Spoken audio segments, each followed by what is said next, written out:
on va commencer par la présentation un petit peu globale hein, donc du logiciel, ce qui va vous permettre de voir ce qu'on peut faire avec ce logiciel, puisque c'est un logiciel quand même qui est complètement innovant, hein, qui est nouveau, dont on n'a pas l'habitude de voir dans les bureaux d'études, dans les centres de développement. Donc je me présente Pascal Erchter, je suis la société Callisto, on est distributeur en France de technologies, de solutions numériques, métiers qui permettent soit de développer rapidement des produits, soit de les fabriquer rapidement derrière. On existe depuis 20 ans, le siège et le centre technique est situé à Toulouse, mais on couvre la France complète avec des gens à Lyon, du côté de Paris. Et on a différents on va dire, groupes de produits, hein. Alors, notamment un pôle scanner 3D, un pôle numérisation de 3D, logiciel 3D dans lequel vient le logiciel N-topologie, hein, de modélisation, d'optimisation, euh, de rétroconception, il y a tout un tas de logiciels au milieu, et ensuite une partie fabrication avec l'impression 3D depuis plus de 15 ans qu'on intègre chez les clients, et le fraisage à commande numérique qui est notre métier premier, puisqu'on a commencé par le fraisage matériaux tendres pour le prototype il y a un peu plus de 20 ans. Donc aujourd'hui, le sujet, c'est un logiciel, une topologie de. Alors, c'est même pas un logiciel de modélisation, on va parler, c'est un logiciel d'ingénierie avancée. C'est-à-dire qu'au-delà de la modélisation et de la conception, on va pouvoir utiliser en fait tout un tas de savoir-faire engineering pour développer un produit. Alors, la création de N-topologie est partie d'un constat qui fait que, effectivement, les technologies de fabrication dont je vous parlais, notamment l'impression 3D, permettent de réaliser aujourd'hui des produits qu'on ne pouvait pas faire auparavant, hein, donc des formes complètement innovantes, infaisables avec les technologies précédentes. De la personnalisation aussi, hein, qui était économiquement infaisable auparavant et qui aujourd'hui est possible avec l'impression 3D. Donc en fait, le constat est de dire que les logiciels de modélisation et de CAO d'aujourd'hui ne répondent pas finalement, ne sont pas en phase avec ces outils de production qui arrivent derrière et qui permettent de fabriquer très très rapidement. Donc on a besoin d'outils aujourd'hui qui sont beaucoup plus malléables, beaucoup plus rapides. Et en fait, c'est de là qu'est venu en fait le développement de ce logiciel N-topologie. Nouvelle approche donc de conception hein, qui n'a rien à voir avec les logiciels de CAO standard du type SolidWorks, CATIA, ProI, etc. Là, on est sur une façon de concevoir complètement différente. On voit bien, hein, donc effectivement, les choses un petit peu standards qu'on peut retrouver en bureau d'études ou en centre de développement. Donc, on peut partir des nuages de points. Donc, effectivement, à partir de scan 3D, on peut modéliser une pièce avec des nuages de points, hein, avec simplement des X, Y, Z, tout un tas de points qui va modéliser une forme. On peut le faire aussi avec du maillage. Donc, si on relie les points, on va créer un maillage en fait qui va définir une forme. Tout ça jusqu'à des surfaces, hein. Donc on peut surfacer, créer des plans, créer des surfaces qui vont définir un objet. Donc c'est là où on arrive vers la CAO, aux outils d'analyse, où effectivement à partir de cette CAO, de ces maillages, on peut venir modéliser. Donc c'est là où on retrouve... euh, alors je me lève, hein, on retrouve un petit peu... alors oui, si on peut me mettre en écran peut-être, hein, global. Merci. Voilà. Donc ce que je disais, ça c'est vraiment les formats assez standards qu'on retrouve aujourd'hui en, euh, en outils de développement, hein, CAO standard. Alors il y a des CAO un petit peu plus de modélisation organique. Et en fait, une topologie se base sur des formes complètement différentes. Donc c'est celle-là, c'est la modélisation des objets par des formules en fait mathématiques qui définissent en fait des flux. Donc on va définir on va définir ces flux et c'est à partir de là en fait qu'on définit l'objet. Donc on définit l'objet par son ensemble et non plus par ses limites, par ses extrémités, donc qui peut être des points, qui peut être des surfaces. Donc la grosse différence se situe là. Je vais vous parler un petit peu plus de ces différences. Alors, d'où vient une topologie? Pour l'origine, c'est issu, c'est Brad Rothenberg, hein, qui a créé, qui est le fondateur, donc qui est toujours à la tête de l'entreprise aujourd'hui, qui a créé, donc c'est une personne qui est issue du MIT aux États-Unis et qui a développé donc ce concept. Actuellement, il y a, pour citer deux personnes, il y a le fondateur de SpaceClaim, hein, qui fait partie effectivement du développement de ce produit-là. Et il y a notamment au board l'ancien CEO responsable de chez Autodesk. Donc on voit qu'il y a des grands noms, en fait, des logiciels déjà CO traditionnels qui sont venus s'imbriquer avec le fondateur qui a eu cette idée nouvelle et qui permet de créer aujourd'hui un logiciel qui se développe et qui se développe de manière très très structurée. Les étapes clés de topologie, donc on va aller très vite, mais juste pour montrer que c'est un logiciel qui est quand même très récent, hein, donc c'est vraiment une innovation qui vient de sortir, hein, ça fait 5 ans que ça a été créé, ça a été créé à New York, hein, c'est toujours à New York aujourd'hui, le siège social d'Entopologie.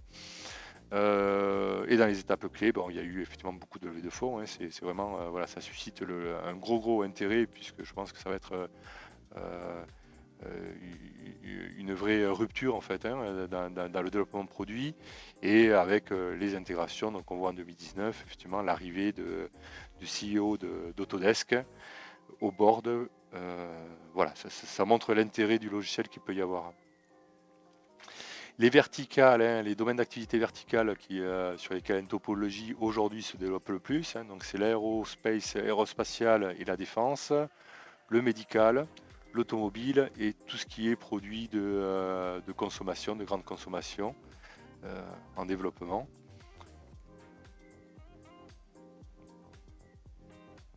Alors, quelle est la différence? Alors, j'ai commencé à vous l'expliquer, la différence de N-topologie avec les autres logiciels. Donc là, on retombe un petit peu sur ce que je vous disais, hein, les logiciels, on va dire traditionnels, délimitent en fait une pièce par ses limites, en fait, hein, par ses frontières. Donc on voit sur la partie gauche, effectivement, c'est délimité par des cylindres, par des demi-sphères, hein, l'élément qu'on a là. Chez topologie, c'est différent, ça va être une équation en fait. Alors on appelle ça une équation implicite, hein, qui est un petit peu absolue. C'est une équation qui va définir en fait cet élément-là. Donc on le définit plus par des surfaces, par des éléments euh, qui- qui représentent les limites, mais vraiment par l'élément lui-même qui est créé en fait par la formule mathématique. Donc on va voir l'intérêt que ça a. Donc sur ce même élément, hein, cette étoile, on voit au-dessus une représentation standard. Donc c'est sa surface, hein, donc c'est des cylindres, c'est des demi-sphères. Voilà, alors c'est des évaluations, alors forcément ça dépend des logiciels, ça dépend des choses, mais voilà, on pourrait imaginer à 14 kg le poids du fichier, de ce fichier-là, de cette structure-là. En formulation implicite, c'est une seule formule qui est beaucoup plus simple, donc on va être voilà, à 12 kg. Bon, on gagne un petit peu. Maintenant, de par la formule implicite qui définit ça, la deuxième étape où on va multiplier par, alors je ne sais pas combien, mais par un nombre d'éléments assez important, le même élément, en représentation standard, c'est-à-dire qu'on va multiplier toutes ces surfaces-là par autant d'éléments qu'il y a. Donc effectivement, forcément, on tombe à 1 mégabit de données de cet élément-là. En implicite, en fait, on reste quasiment au même, puisqu'en fait, on met juste cet élément et fois, donc je sais pas combien d'éléments, fois x éléments, et en fait c'est notre représentation. Donc au lieu de définir toutes les surfaces et de multiplier surface, on dit juste que c'est l'élément qu'on avait auparavant, donc l'équation qui va définir l'élément, elle est fois 5, fois 6, dans ce cas-là, je sais pas, il y a peut-être une centaine d'éléments. Voilà. Et dans la partie droite, on retombe aussi sur la partie avec 8000 surfaces sur une représentation standard. Donc là, on est à 16 mégabits et on est toujours en bas à 12 kg puisqu'en fait, l'élément, on peut dire qu'il est fois 10 000, fois 100 000, fois 1 million, peu importe finalement, l'équation sera toujours la même et donc le volume sera toujours le même. Voilà. Nouvelle façon de voir le logiciel, c'est la représentation. Donc effectivement, en standard à gauche, on voit hein, encore une fois, on définit un cercle par ses limites. Donc ces limites, eh ben, ça va être l'ensemble des points qu'on va définir. Donc c'est un ensemble quelque part d'équations hein, qui définissent chaque point. Alors que la représentation implicite de ce sphère, en fait, c'est une seule équation donc, qui définit le volume de ce sphère-là. Et donc c'est plus des limites, mais c'est l'élément en lui-même qu'on représente. Pareil pour 2, hein, donc on retombe toujours pareil sur la multiplication. Je dirais sur un élément, on va dire qu'on a une représentation un petit peu plus simple, mais pas transcendante. Ça peut dépendre des surfaces. Mais voilà, dès qu'on multiplie ces surfaces-là, effectivement, on voit l'intérêt de la représentation implicite. Voilà, pour un doublement, on va se retrouver avec 2 fois plus d'équations sur une représentation standard, hein, 2 fois plus de points, 2 fois plus de surface, alors qu'en représentation implicite, on a nos 2 éléments avec nos 2 centres de cercle et toujours le même élément de la même fonctionnalité. Voilà, donc on voit bien, hein, compliqué, et en fait on simplifie la représentation par une équation simple. Donc c'est une représentation implicite, on appelle ça. Cette représentation implicite va permettre aussi finalement de faire évoluer la modélisation de manière très très simple et de manière très robuste. C'est-à-dire qu'on peut intégrer dedans des contraintes mécaniques, des contraintes thermiques. Donc on voit à gauche, donc c'est des champs d'analyse d'analyse et de simulation. Et à droite, on voit donc c'est une structure lattice, hein, une structure treillis, et qu'on peut faire évoluer effectivement en fonction des éléments finalement d'analyse. Donc vu qu'on est sur une représentation par équation, si cette équation-là, on la combine avec une équation d'analyse et de simulation, et bien finalement, on vient créer cette structure qui est déformée par l'analyse. Voilà. Donc ça, c'est une manière finalement très très simple et très très robuste en fait de créer des structures très complexes et de manière très très simple. Donc on le voit, hein, donc on se retrouve avec des géométries incassables et quelle que soit la complexité. Donc on est vraiment sur des formules qui vont être définies par d'autres formules, par des analyses, voilà. Alors comment on conçoit? Donc ça c'était un peu pour présenter un peu la différence entre les logiciels standards et N-topologie, pour essayer de s'imaginer comment lui raisonne. Et maintenant comment on modélise sur N-topologie. Voilà, donc chez N-topologie, l'unité de travail c'est le bloc. Donc le bloc c'est une fonction. Cette fonction-là permet de créer quelque chose. Donc ça va être une fonction de création d'une sphère, alors je vais vous citer plein de noms de fonctions différentes, création d'une sphère, création d'un cube, une fonction d'importation de modèles, donc importation de fichiers STL, de fichiers CAO, ça peut être des fonctions booléennes, hein, fonctions de fusion, des fonctions d'intersection, de soustraction, ça peut être des fonctions de création de structure lattice, donc comment intégrer la structure lattice dans nos objets. Elle-même c'est une fonction. Voilà, donc il y a tout un tas de fonctions en fait disponibles. Aujourd'hui, il y a 350 blocs, hein, donc on appelle. Donc les blocs, c'est soit des fonctions très primaires, hein, de l'importation, c'est une fonction très primaire. La fonction création de structure lattice, vous allez avoir tout un tas de formes de structure lattice à intégrer, etc. Elle-même est un bloc, mais c'est un bloc créé à partir d'autres blocs, en fait, d'autres fonctions. Donc c'est un bloc qui est lui-même assez complexe. Voilà, donc il y a aujourd'hui plus de 350 blocs simples et beaucoup plus complexes et qui sont voilà, en développement permanent, puisque voilà, il y a des nouvelles fonctionnalités qui se rajoutent. Et l'utilisateur lui-même, en fait, c'est bien le principe, peut se créer ses propres blocs avec un ensemble de blocs. Voilà. Donc c'est des blocs de fonctions pour modéliser, pour créer des fonctions. Donc je vais vous montrer comment fonctionne un type de bloc. Voilà, donc l'exemple, c'est on va prendre l'opération booléenne fusion que tout le monde connaît en CAO traditionnel. Cette fonction-là, sur une topologie, il va y avoir la fonction qui a été créée par défaut, trois données d'entrée, hein. Il y a les corps, donc les 2 éléments ou 3 éléments ou 4 éléments ou n éléments qu'on veut fusionner entre elles. Donc là, on va intégrer en fait toutes les données d'entrée de ce qu'on veut fusionner. Il y a les rayons d'intersection. Donc l'intersection entre les différents blocs amène forcément un lien entre les deux. Et on a rajouté en termes de fonctionnalité dans ce bloc-là le fait de pouvoir en fait créer une intersection. Alors on peut avoir une intersection de type sans aucun rayon. Donc il y a un type d'intersection intégré et le rayon d'intersection, si on veut intégrer avec un rayon. Donc à droite, vous voyez la représentation end top. Donc on voit le bloc. Donc c'est comme ça sur le logiciel que vous allez visualiser votre bloc. On voit au-dessus, donc blend type, hein, donc c'est le type d'intersection. Donc rounded, là c'est effectivement c'est une intersection arrondie. Blend radius, donc c'est l'arrondi, on va prendre 2 mm de rayon en fait d'arrondi, donc entre tout ce qu'on va intégrer, et dessous c'est les corps, donc les corps qu'on va fusionner. Donc là on peut mettre autant de blocs qu'on veut et on va fusionner entre eux l'ensemble de ces blocs-là, et donc ça va créer ce bloc-là, une pièce finalement, qui est la fusion de l'ensemble de ces blocs avec une intersection arrondie de 2 mm de rayon. Voilà, donc là ça vous donne une nouvelle pièce finalement, qui est une nouvelle modélisation à partir d'autres modélisations existantes. Ce bloc-là va être intégré effectivement dans un processus bien sûr de modélisation autre qui est plus grand, comme on peut le voir ici.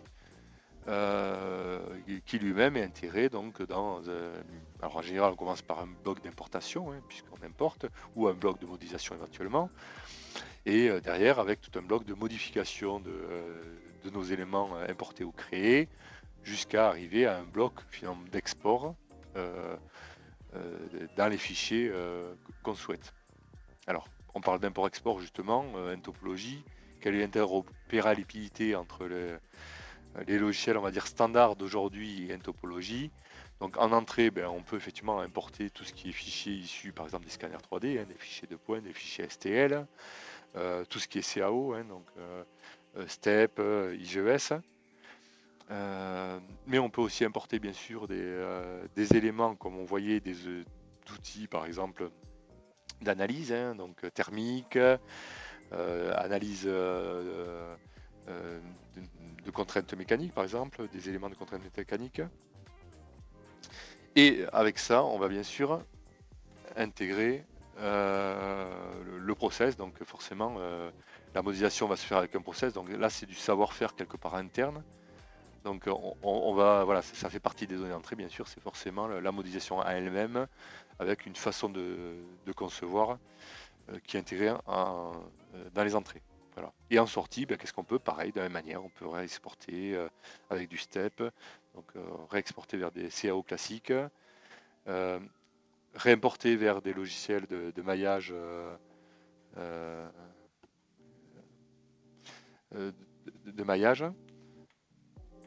et, ou directement exporter les STL par exemple pour imprimer les fichiers qu'on aura créés.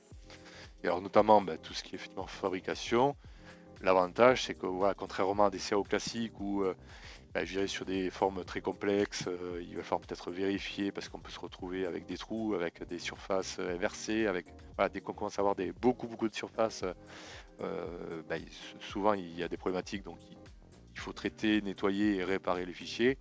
Là en fait on a une conception qui est complètement robuste et qui est en fait incassable de par sa modélisation. Alors que permet de faire en topologie?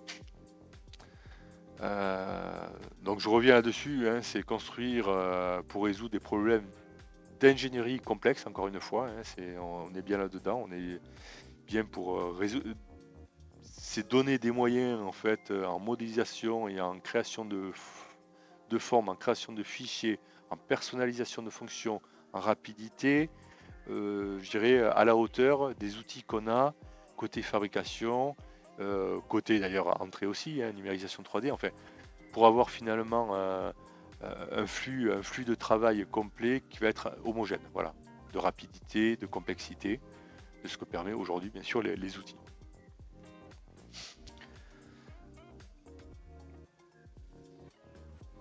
Donc, ça redit, hein, donc, encore une fois, logiciel d'ingénierie complexe, géométrie robuste, donc incassable, hein, quel que soit le type de structure lattice, de complexité de forme, etc., vous aurez toujours une forme, une modélisation qui sera parfaite. Euh, une approche métier aussi, hein, puisque comme on travaille par fonction, on travaille forcément par création de valeur ajoutée, création d'éléments en fait métiers. Donc en fait, on va aller définir des flux de travail, en fait, des flux de travail pour modéliser des pièces. Voilà, et pour pouvoir les modéliser, les remodéliser, les re-remodéliser autant de fois qu'on veut, avec éventuellement des différences, hein, des personnalisations, des tests, des choses comme ça, avec un gain de temps important, hein. Donc on voit bien procédé d'ingénierie réutilisable, puisqu'une fois qu'on a créé nos fonctions, on réutilise. Voilà. Donc là, on voit en bas un peu un process, hein, qui peut être fait via, par exemple, une topologie avec un bloc au départ, hein, qui est modélisé, donc soit sur Ntop, soit en CAO et importé, puisque là, c'est, on va dire, une CAO classique. Puis ensuite, eh bien, réaliser une optimisation topologique, on voit dans la deuxième pièce. La troisième, c'est toujours l'optimisation topologique, mais qui a été retravaillée et avec, on voit un petit peu de structure lattice qui est intégrée dedans. Dans la quatrième, on voit de l'analyse, hein, donc on analyse la pièce pour voir quelles sont les contraintes qu'il peut y avoir au-delà de ça. On intègre dans la cinquième aussi d'autres types de flux. Et on finit par la dernière pièce, finalement, qui est une pièce qui est optimisée, qui a été allégée, mais qui répond aux contraintes qu'on a intégrées, aux contraintes de structure qu'on a intégrées par la suite. Voilà. Donc là, on a un flux typiquement d'ingénierie qui intègre un petit peu tout et qui donne une pièce en fait idéale et optimisée, notamment là pour de la fabrication additive, encore une fois. Voilà. Donc pourquoi maintenant ce type de logiciel, encore une fois, c'est parce que les outils de fabrication et les outils effectivement d'entrée de scanner 3D et tout ce qui est impression 3D permettent effectivement notamment de fabriquer ce qu'on va concevoir dans ces logiciels-là, puisque forcément, vu qu'on n'est pas limité et qu'on va aller dépasser un petit peu la modélisation classique, forcément les systèmes de fabrication derrière doivent suivre, et c'est ce que permet aujourd'hui en fait les systèmes de fabrication actuels, hein, de fabrication additive. Donc voilà, donc pourquoi aujourd'hui effectivement le logiciel, voilà, pourquoi il a démarré il y a 5 ans et pourquoi il se développe énormément actuellement et pourquoi il amène tant d'intérêt, qu'il apporte tant d'intérêt aujourd'hui. Voilà. Donc encore une fois, voilà, et plus rapidement, système ouvert, hein, puisque c'est un logiciel bien sûr qui est ouvert, hein, il n'y a pas de, on peut créer ce qu'on veut, les blocs sont ouverts, on peut réutiliser autant de blocs, les gros blocs, on peut regarder les sous-blocs qu'il y a dessous, donc voilà, il n'y a aucune fermeture, c'est vraiment très très open comme logiciel. Ça permet de capitaliser, même en interne, capitaliser sur des flux, capitaliser sur des process de fabrication, de conception, euh, ce qu'on ne pouvait pas faire avant, hein, si on avait une personne qui savait très bien faire une modélisation, une optimisation topologique. C'était voilà, c'était très lié finalement à ses connaissances à lui, à ses capacités. Aujourd'hui, on peut créer des flux d'entreprise qui intègrent vraiment toute la façon de faire et toute la façon de concevoir. Donc ça va au-delà vraiment de la modélisation. On intègre c'est un flux et un process de modélisation et de conception. Voilà, et donc on met protection de propriété intellectuelle, puisque bien sûr ces flux-là d'entreprises qui sont créés par l'entreprise peuvent être effectivement, enfin, sont la propriété de l'entreprise en elle-même. En fait, ce flux-là, c'est pas la propriété. Donc les avantages Ntop, si on voulait mettre quelques chiffres, hein, bon, encore une fois, ça dépend bien sûr des modèles, ça dépend des éléments, ça dépend des applications, etc. Mais euh, voilà, quand on pose la question sur des clients, sur ce qu'ils gagnent, voilà, ce qui ressort, c'est 10 fois plus rapide. La rigidité, bien sûr, bien supérieure, beaucoup plus léger. On arrive à faire des pièces beaucoup plus légères. Des performances techniques, quand c'est dans le cas, par exemple, d'échangeurs thermiques, puisque là, c'est une grosse application pour une topologie, ils vont être 300 fois supérieurs. Donc là, on explose effectivement les performances. Des temps de développement et d'engineering qui sont réduits, 6 jours. Si on prend des logiciels d'ingénierie, de modélisation pour arriver à créer des structures lattices de ce type-là, éventuellement en intégrant de l'optimisation, etc. En 4 heures, on peut faire les mêmes pièces sur une topologie. Voilà, donc un gros gain de temps, des choses beaucoup plus robustes et avec tout un tas d'outils en fait qui permettent encore une fois d'alléger, de gagner en performance, d'intégrer que ce soit effectivement des éléments thermiques, des éléments mécaniques. Donc c'est vraiment une vraie évolution. Donc là on retrouve effectivement les applications enfin les domaines d'activité dans lesquels une topologie aujourd'hui en fait se développe le plus. Et je vais vous parler donc d'applications d'une manière globale, voilà, enfin, de différentes applications qui sont utilisées avec le logiciel, qui sont déployées, je dirais, avec le logiciel nTopology pour donner des idées en fait de ce qui peut être fait avec. Donc dans l'aéronautique spatiale, donc là effectivement on est sur de l'allègement structurel, donc c'est de l'optimisation topologique clairement. Donc soit de l'optimisation topologique simple, soit ça peut être par effectivement voilà, c'est pas d'accord, sans utiliser on va dire des contraintes, mais en allégeant par la structure, par des structures treillis, en créant des structures vides, en créant des structures plus fines. Voilà, donc tout ça on peut le faire et on peut le faire de manière automatisée. C'est surtout ça en fait.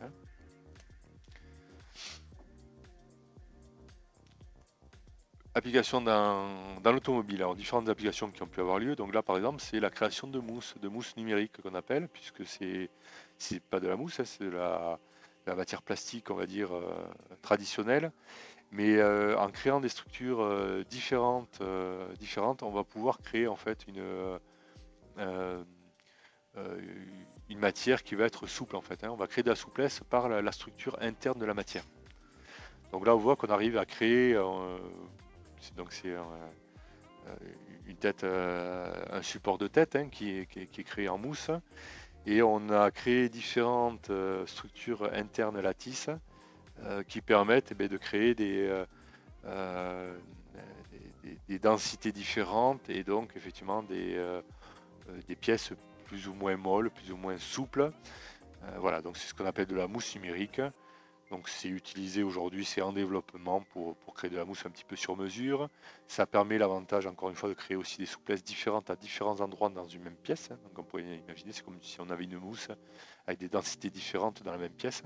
Donc voilà, ça va permettre effectivement de créer ça. Ça peut être aussi des structures qui permettent d'amortir des chocs, par exemple. Donc, et à l'intérieur avec des structures très très différentes.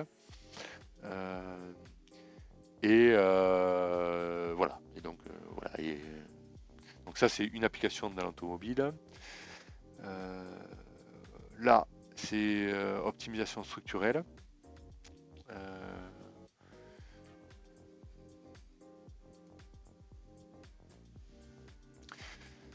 Donc là, on est à l'optimisation topologique, où on va, à partir d'un bloc finalement et de contraintes et de définition de pièces, réduire la matière pour arriver à créer en fait une forme avec une matière minimum par rapport aux contraintes en fait dont on a besoin. Donc forcément derrière ça va être de la fabrication additive qui va être derrière. Là c'est une application de consolidation de pièces, donc encore une fois pour faire des gains de poids par rapport, toujours pareil, à des contraintes en fait initiales données. Donc là ça permet de réduire effectivement l'épaisseur par exemple d'un tuyau par l'intégration en fait de structures treillis autour de ce tuyau là pour rigidifier le tuyau. Donc cette intégration là, vous pouvez le voir dans des applications futures, est faite de manière quasiment automatique. Une fois qu'on a créé la fonction, c'est automatique et ça permet effectivement voilà, de réduire, donc d'avoir des gains de poids ou des gains de performance aussi à poids équivalent. Design industriel, donc là on voit la création finalement de la personnalisation d'une pièce, donc c'est un devant de voiture, et dans lequel on a intégré le logo N-Topologie. Et l'idée, c'est qu'effectivement, on peut sur même pièce venir intégrer n'importe quel logo. Donc on pourrait imaginer demain commander sa voiture avec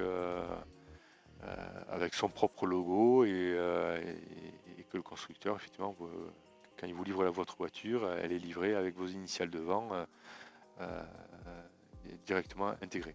Voilà, donc dans tout ce qui est produit grande consommation, mais aussi dans tout ce qui est médical, on voit l'intérêt de la personnalisation automatisée, on va dire, de pièces. Donc on tombe justement dans les applications médicales de la personnalisation, la plus pure personnalisation. Donc effectivement tout ce qui est implantologie, où on va créer effectivement de la structure. Donc là c'est des plaques implants qui sont sur mesure, qui sont faites. Donc là c'est sur un crâne. Mais cet élément-là qu'on a créé sur un crâne, il a été défini au départ avec une certaine structure, avec une certaine épaisseur, avec des éléments d'accroche qui sont des trous pour venir l'accrocher à l'os. Donc tout ça c'est bien défini dans un flux de travail, et l'avantage c'est que derrière on va pouvoir importer le crâne d'un nouveau patient, aller modifier éventuellement, le déformer par rapport aux besoins, par rapport au trou, mais il va créer automatiquement cette plaque d'implant sur mesure et avec les bonnes conditions comme ils ont été définis dans le process. Idem pour ça, là c'est pareil, c'est des systèmes d'accroche voilà, pour accrocher un os qui a été cassé. Donc c'est des choses qui sont faites de manière automatisée en fait. Tous ces éléments-là c'est automatisé, donc il y a juste à définir finalement les points d'accroche sur l'os. Il va créer automatiquement la plaque autour, sur mesure et lié à l'os qu'on vient d'importer. Voilà, donc c'est là les données d'entrée, c'est l'os importé et les points d'accroche, c'est tout. À partir de là, la plaque est créée automatiquement et exportée automatiquement. Et donc on n'a plus qu'à la lancer en impression, par exemple en impression de titane dans ce cas-là, et pour qu'elle soit positionnée sur le patient. Donc ça permet justement de gagner vraiment beaucoup de temps pour quand il y a des urgences, pour pouvoir effectivement faire une opération au plus vite. Voilà, là c'est donc c'est une semelle, c'est de l'exploration de concept. Donc là c'est pareil, vu qu'on définit un certain nombre de process, on peut très bien définir un process de fabrication dans ce cas-là de semelles et aller faire varier en fait des éléments. Donc ça peut être des éléments de forme, des éléments de contrainte, pour finalement aller tester différentes choses de manière très très rapide. Aller changer la texture par exemple là, de cette semelle par des formes différentes, ça c'est quasiment immédiat. Là où sur un logiciel, ce serait très complexe et ça demanderait sûrement plusieurs heures, voire plusieurs jours pour aller remodifier cette texture-là différemment. Donc là, on peut vraiment itérer beaucoup plus rapidement et on peut explorer. Donc, gros intérêt dans tout ce qui est développement et test et recherche. Application grand public. Donc là, on retombe sur la mousse numérique, qui est une autre application. Donc vous voyez, c'est un casque, mais on est un peu comme sur l'automobile. Pour créer une structure effectivement absorbante. Donc là c'est une mousse absorbante qui va être optimisée et qui peut être optimisée effectivement par le logiciel, dans lequel on va intégrer effectivement là où par exemple en fonction du type de choc qu'il peut y avoir, aller rajouter un petit peu plus de rigidité à un endroit qu'à un autre. Donc dans la même mousse on va avoir vraiment des systèmes d'absorption qui vont être différents à différents endroits de la tête. Donc c'est des choses qui aujourd'hui ne sont pas faites. Quand sur des mousses standards, on a une mousse qui est homogène sur l'ensemble. Là, on va pouvoir créer une mousse en fait hétérogène qui va amener effectivement des points de compression différentes suivant les endroits de la tête. Donc on parle vraiment de création de produits différents en fait. C'est pas juste aller plus vite sur des produits existants, mais c'est pouvoir créer des produits qui aujourd'hui ne sont pas faits. Donc là, on va juste à la volée éventuellement faire une selle un petit peu sur mesure en fonction du poids, en fonction de la personne, aussi de la morphologie de la personne. Donc on pourrait intégrer effectivement les contraintes, on va dire, de la personne. Donc là, c'est des contraintes de pression pour pouvoir automatiquement fabriquer une selle sur mesure en fait. Donc on peut comme ça faire de la personnalisation à la demande. Là, c'est la personnalisation de la création de textures, hein, de design. Donc on revoit pareil sur la coque de l'appareil photo, en topologie. Ça permet de créer en fait un logo. Bon là c'est logo en topologie, mais voilà, on pourrait mettre n'importe quel logo dessus à la demande. Il suffirait juste d'importer le logo et automatiquement il sortirait la coque de téléphone sur mesure à la forme. Voilà. Pareil sur le côté oreillette, on peut faire de l'oreillette bien sûr sur mesure de la même manière. Et encore une fois sur des formes, effectivement, on voit quand même la précision avec tous les éléments, et notamment sur la coque, avec tous les trous à l'intérieur. On est sûr d'avoir une forme qui est robuste, donc qui est bonne et qui peut être imprimable directement sans aucun souci, ou frisée si besoin, bien effectivement sur la coque, ce qui serait possible aussi. Voilà, on va finir par les applications et les résultats d'applications, de 3 applications. Donc là, c'est un élément de structure, hein, pour le spatial. Donc bon, on a utilisé le logiciel topologie pour optimiser cette structure-là. Donc on voit, hein, à gauche, la structure qui était faite à partir d'éléments usinés et assemblés. Et à droite, ben, l'élément qui a été réalisé en impression 3D avec l'optimisation par le logiciel N-Topologie. Donc la réduction de masse, ben, on a gagné 50% de masse, hein, donc on a réduit le poids par 2. On a divisé le poids par 2, pardon. Malgré, effectivement, on voit d'un passage, hein, puisqu'on a changé du coup de matière, on est passé de l'aluminium à de l'inconel. Mais on a, malgré cette diminution de poids, ben, augmenté la rigidité, on a doublé, pas doublé, pardon, on a augmenté la rigidité de 20%. Et bien sûr, ben, le coût qui est lié au poids économisé, etc. Bon, c'est spatial, voilà, on est sur du 20 000 € sur la pièce, hein. Voilà. Et cette optimisation-là a été faite effectivement en 6 semaines entre l'optimisation, la fabrication et l'installation. Donc on parle bien du flux complet en fait de l'idée, on va dire, à la mise en place. En 6 semaines, on a pu le faire. Voilà, ce qui est complètement nouveau, qui n'était pas faisable jusqu'à présent. Donc on va voir cette structure-là aussi à droite qui a été conçue, comment elle est, puisque elle est très particulière. On a l'impression qu'elle est relativement simple en treillis. En fait, elle est un petit peu plus complexe que ça. Donc je vais zoomer là-dessus. Et on voit, voilà, que la structure treillis, en fait, elle-même, est une structure treillis avec une structure intérieure, en fait, lattice, hein, gyroïde, en fait, hein, une structure gyroïde, on voit. Donc effectivement, faisable qu'en impression 3D. Mais c'est ce qui donne, bien évidemment, la légèreté et la rigidité de la pièce au final. Donc super cas, super exemple et effectivement super résultat derrière. L'échangeur, donc deuxième effectivement, et ça c'est des applications dans les échangeurs qui se développent énormément avec une topologie, parce que ben, on imagine bien là pareil, hein, on doit être sur une structure gyroïde, hein, au milieu, donc qui a été créée. Donc là on est parti de zéro et on a recréé un échangeur thermique. Donc par rapport à un échangeur qui existait précédemment, hein, donc carburant huile, on a réduit la masse de 40%. Les surfaces finalement d'échange donc entre les deux fluides, eh bien, on a augmenté de 146%. Donc là on voit bien, hein, des éléments gyroïdes au milieu de structure. On imagine bien les flux qui passent, il y a beaucoup de surfaces de contact. Donc qui dit beaucoup de surfaces de contact dit beaucoup d'échanges. Le temps de conception de la pièce, ben, c'est 2 jours, hein, donc entre la conception extérieure, l'intégration, l'optimisation. Et bon, voilà, on dit que la durée de vie de la pièce est évaluée à 5 ans, pour dire que c'est une durée de vie, on va dire, standard dans ce type de pièce. Voilà, donc là, c'est juste pour montrer en fait, hein, ces applications des implants, hein, des implants avec des structures effectivement qui aujourd'hui sont infaisables avec des logiciels standards. On voit bien la précision, les éléments, la texture qui est intégrée dedans pour qu'il y ait une meilleure intégration osseuse. Donc là, c'est Le résultat, ben, je dirais que il est pas physique, hein, puisque bon, c'est pas tellement une histoire de réduction de poids, c'est pas une histoire. Mais alors, il y a effectivement les temps de développement qui sont réduits, mais de toute manière, on ne pouvait pas le faire avant, ce type de choses.